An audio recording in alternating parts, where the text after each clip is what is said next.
Hello everyone, स्वागत है आप लोगों का हमारे यूट्यूब चैनल मीडिया एजुकेटर में। तो आज की क्लास में हम लोग डिस्कस करेंगे Shannon Weaver model of communication. इससे पहले वाली क्लासेस में हम लोग एरिस्टोटल मॉडल, लेसवेल मॉडल और ब्रैडडॉक मॉडल ऑफ कम्युनिकेशन को डिस्कस कर चुके हैं। अगर आप लोगों ने वो वीडियोस नहीं देखी हैं तो कम्युनिकेशन मॉडल की प्लेलिस्ट में जाके आप लोग वो वीडियोस देख सकते हैं। Shannon Weaver model of communication, इस कम्युनिकेशन मॉडल को मैथमेटिकल मॉडल भी कहते हैं, साथ ही इसको इंफॉर्मेशन मॉडल ऑफ कम्युनिकेशन भी कहते हैं।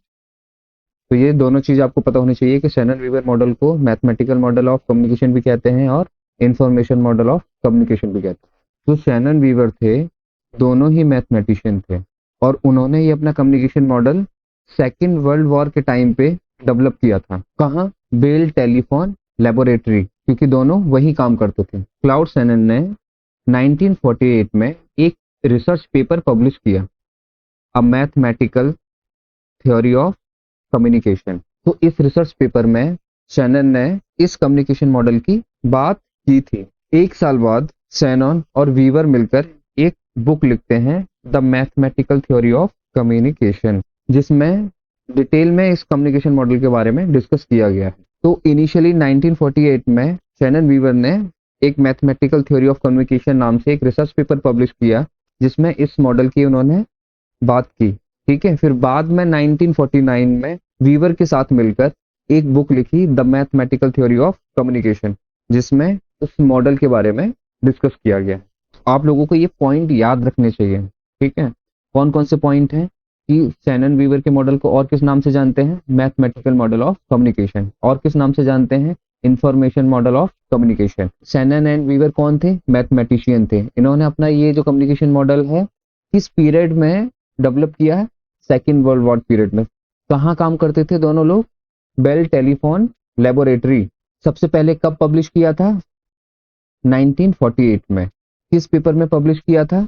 A mathematical theory of communication. Shannon और वीवर ने मिलकर कौन सी बुक लिखी है? The mathematical theory of communication. कब लिखी थी? 1949 में। ठीक है, तो ये सारे पॉइंट आप लोगों को याद रखने हैं एग्जाम पर्पज से, क्योंकि एग्जामिनर कहीं से भी कुछ भी क्वेश्चन बना के दे सकता है। तो आपको ये कुछ पॉइंट हैं जो याद रखने हैं। ठीक है, शेनन वीवर ने अपने कम्युनिकेशन मॉडल में फीडबैक को डिस्कस नहीं किया है। ये एलिमेंट बाद में नॉबर्ट वीनर ने ऐड किया था। तो शेनन वीवर के इस कम्युनिकेशन मॉडल को हम एक एग्जांपल से समझ सकते हैं कि आपका कोई दोस्त है, वो आपको फोन करता है और आप उस फोन को रिसीव करते हो। इसी एग्जांपल से हम शेनन वीवर के कम्युनिकेशन मॉडल को समझेंगे। जैसे आपका जो दोस्त है उसने आपको फोन किया, तो इंफॉर्मेशन सोर्स कौन हो गया या सेंडर कौन हो गया? आपका दोस्त हो गया, और वो आपसे कुछ बात कर रहा है। ठीक है, तो वो क्या हो गया? आपका मैसेज। और जब आप बोल रहे हो तो वो कहाँ जा रहा है? वो उस फोन डिवाइस में। लेकिन जो फोन है वो हमारी लैंग्वेज तो समझता नहीं है, उसकी अपनी एक लैंग्वेज है, क्योंकि वो तो मशीन लैंग्वेज समझता है ना। मशीन की अपनी एक लैंग्वेज होती है। तो वो क्या करता है? आपने जो मैसेज भेजा है वो उसको इनकोड करता है। ठीक है, इनकोड करता है और चेंज करता है मशीन लैंग्वेज में। ठीक है, और सिग्नल के थ्रू वो आपके फोन तक पहुंचता है। लेकिन जब वो आपके फोन में जब वो पहुंच रहा है, किस लैंग्वेज में पहुंच रहा है? मशीन लैंग्वेज में। तो फिर आपका फोन उस मशीन लैंग्वेज को डिकोड करता है और उसको कन्वर्ट करता है ह्यूमन लैंग्वेज में। किसमें? ह्यूमन लैंग्वेज में। तो आपको क्लियरली वो चीज सुनाई देती है जो आपके दोस्त ने फोन पे बोली है। ठीक है, और मैसेज अपने डेस्टिनेशन पे पहुंच जाता है। तो शेनन वीवर के कम्युनिकेशन मॉडल में क्या है कि कोई इंफॉर्मेशन सोर्स होगा। ठीक है, वो कोई मैसेज भेजेगा और वो मैसेज मशीन में इनकोड होगा उसकी लैंग्वेज में, और ट्रांसमीटर के जरिए वो सिग्नल भेजेगा, और वो सिग्नल रिसीवर के पास जो मशीन है या जो डिवाइस है उसमें वो मैसेज रिसीव होगा, फिर वो मशीन उसको डिकोड करेगी और वो रिसीवर को सुनाई देगा और मैसेज अपने डेस्टिनेशन तक पहुंच जाएगा। तो ये पूरा मैथमेटिक्स शैनन वीवर ने अपने कम्युनिकेशन मॉडल में समझाई। जैसे मैं आपको पढ़ा रहा हूं तो इंफॉर्मेशन सोर्स क्या हो गया, मैं, ठीक है, और मैं जो आपको पढ़ा रहा हूं वो हो गया मैसेज। और ये जब मैसेज कंप्यूटर में स्टोर होता है, पहले कंप्यूटर इस मैसेज को 0 और 1 की लैंग्वेज में इनकोड करेगा और सिग्नल के थ्रू आपके पास जो डिवाइस है तो उस डिवाइस पे वो सिग्नल रिसीव होगा और वो डिवाइस आपकी उस मैसेज को डिकोड करेगी और आप तक ये मैसेज पहुंचा देगी और आप मेरे मैसेज को ह्यूमन लैंग्वेज में सुन पाओगे, ठीक है, और मैसेज डेस्टिनेशन तक पहुंच जाएगा। तो यही शैनन और वीवर का कम्युनिकेशन मॉडल है, ठीक है। अब शैनन और वीवर ने अपने कम्युनिकेशन मॉडल में नॉइज की बात की है। इससे पहले जो भी कम्युनिकेशन मॉडल हम लोगों ने पढ़े हैं वो लीनियर मॉडल है। शैनन वीवर का जो कम्युनिकेशन मॉडल है वो भी एक लीनियर मॉडल है। उससे पहले वाले जो कम्युनिकेशन मॉडल हैं उनमें फीडबैक और नॉइज की बात नहीं हुई थी, ठीक है। लेकिन शैनन वीवर ने अपने कम्युनिकेशन मॉडल में नॉइज की बात की है और ये नॉइज किसी भी लेवल में हो सकती है। चैनल के लेवल पे हो सकती है, रिसीवर के लेवल पे हो सकती है, सेंडर के लेवल पे हो सकती है, ठीक है। तो शैनन वीवर ने अपने कम्युनिकेशन मॉडल में नॉइज के 3 लेवल डिस्कस किए हैं, लेवल ए, लेवल बी और लेवल सी। लेवल ए में हम चैनल नॉइज की बात करते हैं, यानी मीडियम की बात करते हैं। अगर आप फोन पे बात कर रहे हो तो मीडियम क्या है आपका, फोन है, यानी सिग्नल है। तो अगर सिग्नल में ही कोई खराबी है, ठीक है, सिग्नल की स्ट्रेंथ बहुत अच्छी नहीं है, बहुत वीक है, नेटवर्क नहीं आ रहे हैं, तो जो सेंडर का मैसेज है वो रिसीवर तक प्रॉपर नहीं पहुंच पाएगा। तो इसे चैनल नॉइज कहते हैं, ठीक है। तो ये किस में है, लेवल ए में। ये याद रखिएगा क्योंकि ऐसे क्वेश्चन पूछे जाते हैं कि लेवल 1 में शैनन वीवर ने किस नॉइज की बात की है, या जो चैनल नॉइज है वो शैनन वीवर ने किस लेवल में रखी है, ठीक है। तो ये आपको पता होना चाहिए कि लेवल ए में किसकी बात हो रही है, चैनल नॉइज की बात हो रही है, इट मींस मीडियम की बात हो रही है। नेक्स्ट है लेवल बी, जिसमें सिमेंटिक नॉइज की बात की है। तो सिमेंटिक नॉइज में क्या है, मैसेज और रिसीवर के एंड से होती है। जैसे सेंडर ने कोई मैसेज रिसीवर को भेजा, लेकिन रिसीवर ने वो मैसेज या तो मिसअंडरस्टैंड कर लिया या गलत समझ लिया, ठीक है। आपने मैसेज तो कुछ और भेजा है लेकिन सामने वाले ने गलत तरीके से डिकोड किया है या गलत डिकोड किया है, जिससे क्या क्रिएट हुई, नॉइज क्रिएट हुई।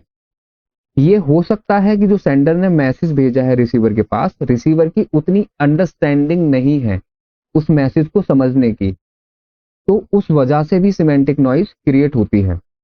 तो कहते नहीं है कि मुझे तो कोई समझ ही नहीं पाता है, मेरी बातों को कोई समझता ही नहीं है। तो हो सकता है आपको सामने वाला इस वजह से ना समझ रहा हो क्योंकि उसकी मेंटल कैपेबिलिटी इतनी है नहीं कि आप जो कह रहे हैं, जो बोल रहे हैं, उसको वो उस चीज को समझ सके। तो रिसीवर की मेंटल कैपेबिलिटी भी कभी कभी सिमेंटिक नॉइज का रीजन बनती है, ठीक है। दूसरा है मैसेज के एंड से, कि सेंडर ने जो मैसेज भेजा है वो मैसेज ही बहुत अच्छी क्वालिटी का नहीं है, अच्छी तरीके से प्रिपेयर नहीं किया है। तो अगर मैसेज सही नहीं है तभी भी रिसीवर को उसको समझने में दिक्कत होगी। इसको भी सिमेंटिक नॉइज बोलते हैं कि अगर मैसेज अच्छी तरीके से प्रिपेयर नहीं हुआ है या रिसीवर की कैपेबिलिटी नहीं है उस मैसेज को समझने की या रीड करने की, तब सिमेंटिक नॉइज क्रिएट होती है। जैसे पीएचडी स्कॉलर कोई चीज 9th के बच्चे को समझा रहा है, ठीक है, 9th का कोई स्टूडेंट है, तो दोनों की मेंटल कैपेबिलिटी अलग अलग है, ठीक है। वो पीएचडी स्कॉलर है, वो अभी 9th में है, तो बहुत सारी चीजें हैं जो अभी ये बच्चा नहीं समझ पाएगा क्योंकि इसकी जो अंडरस्टैंडिंग है वो अभी उतनी डेवलप नहीं हुई है। धीरे धीरे जब वो अब अगली क्लासेस में आएगा, एज में बड़ा होगा, तब उन सारी चीजों को वो शायद अंडरस्टैंड कर पाएगा। ठीक है। नेक्स्ट है लेवल सी। लेवल सी में किस नॉइज की बात की गई है? वो है इफेक्टिवनेस नॉइज, यानी मैसेज का रिसीवर के ऊपर क्या इफेक्ट हुआ। मतलब उसने अंडरस्टैंड तो कर लिया है, अगर अंडरस्टैंड नहीं किया है उसने तो कौन सी नॉइज होगी? Semantic noise. जैसे अभी मैं आपको पढ़ा रहा हूं, तो अगर वो चीज आपको समझ में आ रही है, समझ में नहीं आ रही है, इट मीन्स क्या है? सिमेंटिक नॉइज है। और अगर वो आपको समझ में आ गई है और उसके बाद आप उसको सही से अप्लाई नहीं करते, तब क्या क्रिएट होता है? Effectiveness noise.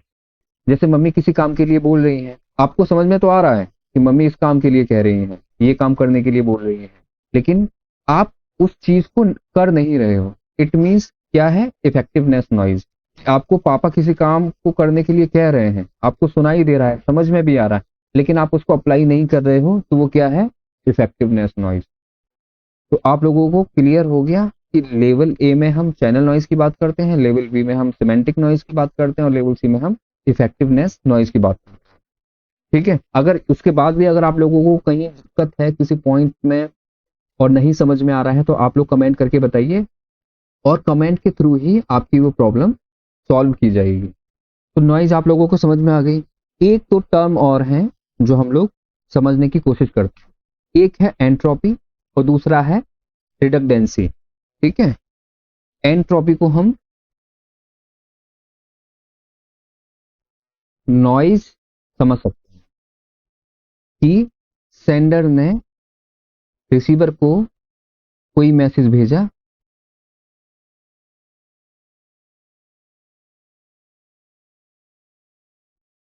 और रिसीवर इसको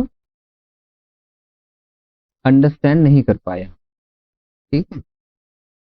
या मिसअंडरस्टैंड उसने कर लिया, तो वो क्या है? एंट्रोपी है। कि जो रिसीवर है वो प्रिडिक्ट ही नहीं कर पाएगा कि सेंडर क्या कह रहा है। ठीक है। वो रिसीवर की अंडरस्टैंडिंग की वजह से भी हो सकता है, जो मैसेज का जो कंटेंट है उसकी वजह से भी हो सकता है। तो क्या है? High unpredictability. एग्जामिनर ऐसे ही घुमा के क्वेश्चन देता है। अभी इन्होंने क्या है, अभी यहाँ क्या लिखा है? High unpredictability. अगर इसको हम हाई अनप्रिडिक्टेबिलिटी की जगह हम लिख दें लो प्रिडिक्टेबिलिटी, तो मतलब वही है, लेकिन एग्जामिनर क्या करता है? ऐसे ही वो खेलता है कि दोनों चीजों का मतलब एक है, और आपने कोई स्टार्टिंग का एक वर्ड मिस कर दिया पढ़ने में और आपने आंसर गलत लगा दिया। ठीक है। तो ये आप लोगों को बड़े गौर से देखना है कि जो क्वेश्चन है वो पूछ क्या रहा है। ठीक है। और उसका क्या मतलब है। ये नहीं है कि अच्छा आपने प्रिडिक्टेबिलिटी देख लिया तो अच्छा एंट्रोपी ही होगा। ठीक है। एंट्रोपी क्या है? नॉइज है, जिसमें लोग, जो रिसीवर है, वो प्रिडिक्ट नहीं कर पाता कि सेंडर ने क्या मैसेज भेजा है। और क्यों प्रिडिक्ट नहीं कर पाता? या तो रिसीवर की अंडरस्टैंडिंग या मेंटल कैपेबिलिटी में कुछ दिक्कत है, इस वजह से वो अंडरस्टैंड नहीं कर पा रहा है, या जो मैसेज है उस मैसेज का जो कंटेंट है वो उस तरीके से प्रोड्यूस नहीं हुआ है या नहीं बनाया गया है कि वो इजीली रिसीवर को समझ में आए। तो उसकी वजह से क्या क्रिएट होती है? नॉइज, यानी एंट्रोपी। ठीक है। तो कभी नॉइज की जगह एंट्रोपी आपको दिख जाए तो आपको समझना है कि वहां नॉइज की बात हो रही है। दूसरा क्या है? रिडंडेंसी। रिडंडेंसी में क्या है कि सेंडर ने जो भी मैसेज रिसीवर को भेजा है, रिसीवर उसको इजीली अंडरस्टैंड कर लेगा। ठीक है।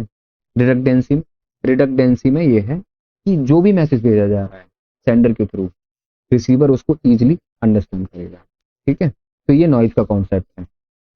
तो आप लोगों को अगर ये इंफॉर्मेटिव वीडियो अच्छी लग रही है तो प्लीज चैनल को लाइक करिए और सब्सक्राइब करिए।